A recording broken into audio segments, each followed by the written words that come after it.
Assalamualaikum warahmatullahi wabarakatuh.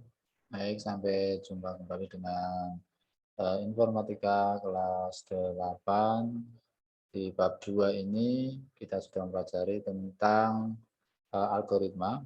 Untuk pertemuan kali ini kita akan belajar tentang diagram alir atau flowchart. Ya, apa itu diagram alir, bagaimana cara membuatnya, nanti kita akan pelajari bersama di bab ini. Yang pertama, pengertian dari flowchart.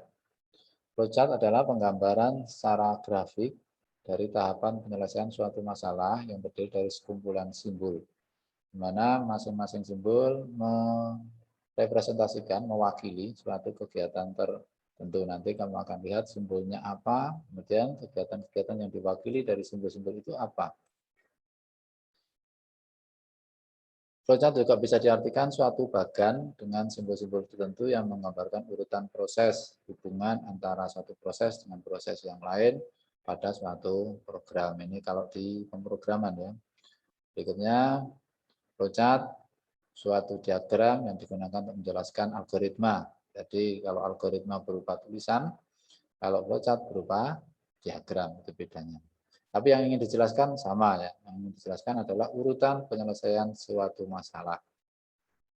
Flowchart juga bisa diartikan terdiri dari simbol-simbol yang dihubungkan dengan sebuah tanda panah yang ada arahnya, ya, panah berarah. Tujuannya untuk memudahkan penulisan dan memudahkan pembacaan dari algoritma kita. Nah, berikutnya contohnya seperti ini. Ini ada contoh algoritma membuat nasi goreng. Dimulai dari menyiapkan nasi, bumbu, minyak wajan, terus sampai nanti disajikan di piring menjadi nasi goreng dan selesai. Kemudian di sini ada simbol-simbol. Simbol-simbol nanti kita akan jelaskan. Jadi tidak sembarangan. Di awal itu harus lingkaran misalnya, ini tidak bisa diganti dengan kotak. Maka harus tetap lingkarannya, ada simbolnya. Contoh seperti ini. Nah ini ya, yang pertama adalah simbol lingkaran, ini adalah simbol untuk mengawali dan mengakhiri program. Jadi di sini di awal dan di akhir harus ada simbol ini. Kemudian yang kedua berbentuk seperti ini adalah simbol untuk input dan output, keluaran dan masukan dan keluaran. Jadi setelah mulai dan sebelum selesai ini harus dituliskan. Ya, ini seperti ini. Ini inputnya apa, kemudian hasilnya apa nanti di sini. Ya. Kemudian berikutnya yang menggambarkan proses, garis prosesnya yang ini, anak panah. Selanjutnya yang kotak ini menggambarkan proses yang ada dalam kotakan tersebut. Prosesnya apa? Ya, mulai dari memanaskan minyak, menuang bumbu, menyajikan di piring, dan seterusnya. Berikutnya berbentuk seperti ini adalah gambar percabangan. Ya, menggambarkan percabangan pilihan. Ya, ada pilihan. Contohnya seperti ini. Apakah nasi sudah matang? Jawabannya tentu ada ya, ada tidak. Jika ya nanti disajikan di piring, jika tidak ya diulang lagi, aduk hingga merata lagi. Ditanya lagi, apa sudah matang? Jika masih tidak ya diulang lagi. Tapi kalau sudah ya sudah selesai, sajikan di piring, kemudian outputnya menjadi nasi goreng. Jangan lupa diakhiri dengan terminator selesai. Ya,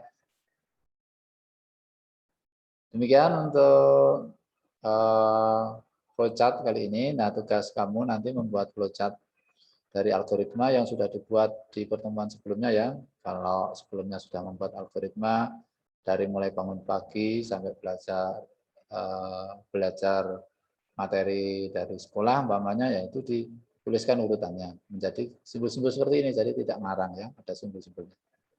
Atau kalau kemarin membuat flowchart, ada yang membuat apa ya, nasi goreng atau apa kemarin itu, ya menyiapkan bumbu dan sebagainya, resep-resep tertentu ya nanti dibuatkan flowchartnya. Ya, kemudian membuatnya di mana kamu buat di kertas saja, ya di kertas di buku ya tidak apa-apa ya di buku. Kemudian setelah selesai nanti kamu foto, ya, difoto dan dikirimkan lewat Google Classroom jika memungkinkan. Kalau tidak bisa japri saya. Terima kasih, sampai jumpa di pertemuan selanjutnya. Salam sehat, assalamualaikum warahmatullahi wabarakatuh.